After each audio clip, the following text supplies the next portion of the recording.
So I'm here visiting Maki Tamura, the Seattle-based artist, in her studio in her home. Hi, Maki. Hi. Thanks for letting me come. Sure. And we have this Maki. This is my winter work studio. Yeah. Yeah. So workspace. Maki also works in her garage during the summer months, but there isn't much heat there. But this is a beautiful little intimate space. You can see what Maki's working on. When I started using colors, I did a research on historical uses of color combinations and what kind of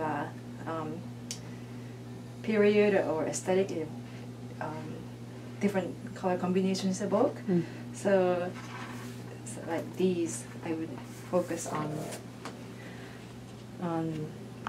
the relationship between these colors, and say this one is muted green, and then in combination to these, they will evoke more of 18th century Scottish kind of neoclassical or something like these. Wow. Yeah. So these palettes refer to different era, different aesthetics, cultures. Interesting. Yeah. And I have for the greens, and then for the purples and blues. See, this one is domestic interiors from Sweden in 18th century and colonial Williamsburg in Virginia. Wow. So that's great. Yeah. And obviously more tropical color schemes. Yeah, something like this. It's been really great in guiding me through the selections of different palettes. Yeah.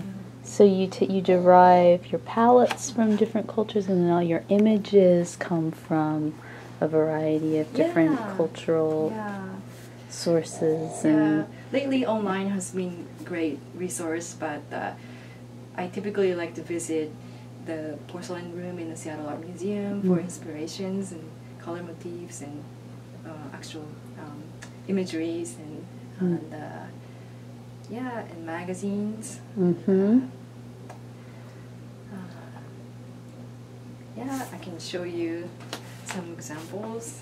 So I file these images like these. They are not organized, but so I have all these resources that I file. Gather. Yeah. Oh, that's great. And then, so here's the bird that I printed out that became this guy. So. Yeah, beautiful. I love the transformation of historic color motifs, historic decorative motifs to a contemporary context. So, a little bit like collecting stamps, but I'm collecting my own little circular paintings. Kitty. You've made just probably dozens, if not hundreds of these over the years. Cool. Oh, look at the bear. So this is the circus theme. Yeah. So did all of these images come from the same source, or are these a collection of a variety of different images of circuses? These were originally, this bear was just a natural history illustration, so it didn't obviously have any costumes on, and and I would just combine fictitious animals with the found images, so they created some kind of a sense of narratives. And here,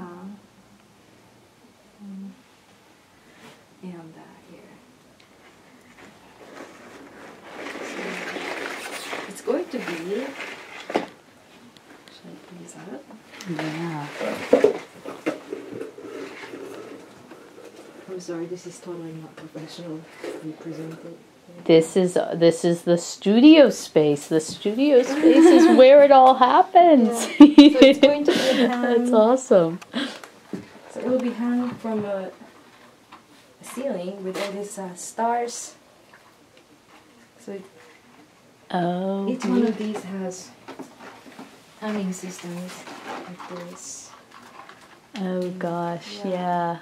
All the watercolor, the painted watercolor paper chains. Every last detail is just, so My favorite part is the glitter in the back of the stars. Yeah. Let's check out the glitter. Yeah. Woo! A little sparkle. Yeah. Beautiful. So all of the hanging devices and everything is made out of watercolor paper. Yeah. Right?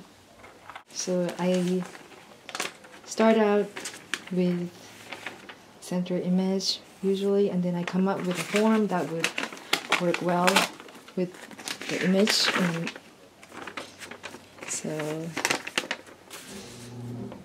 every decision is made prior to the actual construction, including the colors. And Wow. yeah, so, and then I have to measure the dimensions of each corner so that I can make the corresponding wall, the corresponding parts like this. It has to be the exact same, exact measurement. Otherwise, they wouldn't be.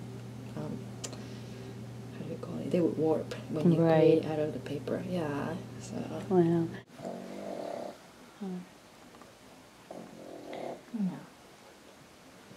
All right. All right.